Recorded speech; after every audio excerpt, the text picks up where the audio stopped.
Welcome to view point. Cuba చేరుకున్న Russia చమురు ఇరాన్కు China జలక్.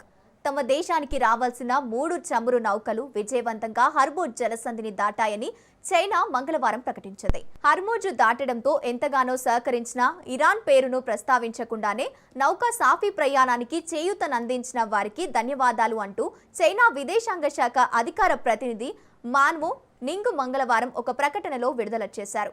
పశ్చిమాసియాలో యుద్ధం మొదలయ్యాక హర్మూజ్ గుండా తమ నౌకలు ప్రయాణిస్తున్నాయని చైనా అధికారికంగా ప్రకటించడం ఇదే తొలిసారి.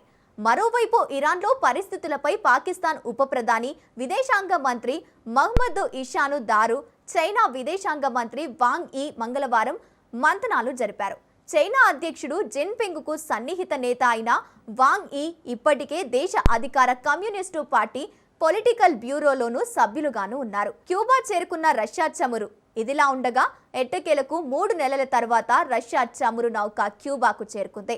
కొంతకాలంగా రష్యా చమురును కొనుగోలు చేయొద్దంటూ క్యూబాపై అమెరికా ప్రభుత్వం అంతర్జాతీయ ఆంక్షలు విధించడంతో క్యూబా చమురు కష్టాలు మొదలయ్యాయి. తాజా రష్యా చమురును తాత్కాలికంగా అనుమతిస్తున్నట్లు అమెరికా అధ్యక్షుడు ట్రంప్ ప్రకటించిన కొన్ని గంటలకే క్యూబాలోని మాంటాంజా నౌకాశ్రయం రష్యా చమురు నౌక అనటోలీ కొలింజ్కు చేరుకుంది. మార్చి 8న రష్యా నుంచి బయలుదేరిన ఇంగ్లీష్ ఛానల్ మీదుగా ఈ నౌక ఇటీవలే అట్లాంటిక్ సముద్ర జలాల్లోకి ప్రవేశించి అమెరికా అనుమతుల కోసం వేచి చూస్తున్న విషయం తెలిసిందే.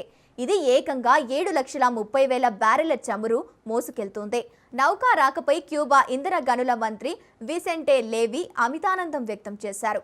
ఇన్నాళ్లు క్యూబా తమ చమురు అవసరాల కోసం అత్యధికంగా వెనుజులాపై ఆధారపడేది. వెనుజులా అధ్యక్షుడు మదురోను అమెరికా అరెస్టు చేశాక ఆ దేశం నుంచి చమురు రాక దాదాపు ఆగిపోయింది. దీంతో రష్యా నుంచి చమురు దిగుమతి చేసుకోబోతే అమెరికా అడ్డుకోవడం తెలిసిందే.